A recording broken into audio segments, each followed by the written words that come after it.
FIFA and the World Trade Organization published a joint study projecting $30.5 billion in gross economic output for the United States from this World Cup. $30.5 billion from one tournament over 39 days. That number is now being described by the economists who study these things for a living as a fraction of what was advertised. Not a slight revision, not a modest adjustment, a fraction. Smith College sports economist Andrew Zimbalist told Marketplace directly, the predicted $30 billion economic payoff for the U.S. will not pan out as advertised. Victor Matheson, sports economics professor at College of the Holy Cross, told Newsweek the actual impact is likely to be a fraction of what FIFA projected. Newsweek published a headline 3 weeks ago that no tournament organizer ever wants to see 3 weeks before kickoff. The 2026 World Cup is at risk of being a colossal dud, 6 days until the opening match. And the economic collapse hiding behind the football excitement is already measurable in empty hotel rooms and canceled ticket confirmations across 11 American host cities. If this breakdown is why you watch FIFA Exposed, subscribe right now and drop a comment below. One question: do you think the $30 billion economic promise was ever realistic given the travel ban? Yes or no? Tell us. We read everyone. Here is the mechanism destroying the economic projection. And it is not complicated. FIFA's economic model was built around approximately 24 million international visitors traveling specifically to the United States for the tournament. Half of the expected 6 to 7 million total ticket buyers were projected to be international visitors rooting for their nation's teams. On June 4, 2025, President Trump issued a proclamation suspending entry of nationals from 19 countries. On December 16, 2025, that list expanded to nationals of 39 countries. The travel ban covers 39 nations.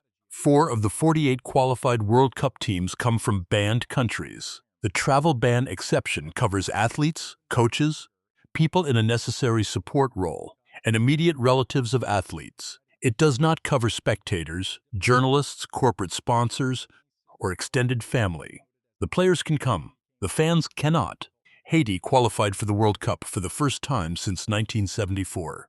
Haitian fans are completely banned. Ivory Coast players will compete. Ivorian supporters cannot enter. Senegal's squad is traveling to America. Senegalese fans are legally prohibited from watching them in person. Additionally, as of April 2, 2026, 5 World Cup qualified nations including Algeria, Cabo Verde, Côte d'Ivoire, Senegal, and Tunisia face a visa bond requirement of up to $15,000 before their citizens can enter the United States temporarily. $15,000 to attend a football match in a country that described this tournament as a once-in-a-lifetime opportunity to showcase the greatness of America. But here is the number that cuts deepest. The fans staying away are not primarily from banned countries. Edward Alden at the Council on Foreign Relations said there are likely to be fewer foreign soccer fans without tickets willing to attempt the visa, application and border entry process to get to the U.S. for the World Cup. He noted, "You do not qualify for any of the expedited procedures. European fans, South American fans, fans from countries with full legal access to the United States, they are making the same calculation and reaching the same conclusion. The combination of uncertainty, visible enforcement, and the general atmosphere around American immigration in 2026 makes the trip feel riskier than the experience is worth." Workers at SoFi Stadium in Los Angeles threaten to strike if ICE agents are deployed there during World Cup matches. Stadium cook Isaac Martinez declared at a protest outside the venue that ICE should have no role in these games. FIFA's requirement that stadium employees submit personal data before the tournament creates a direct pipeline to an agency with a documented record of detaining anyone deemed a potential alien, with legal status treated as a secondary concern.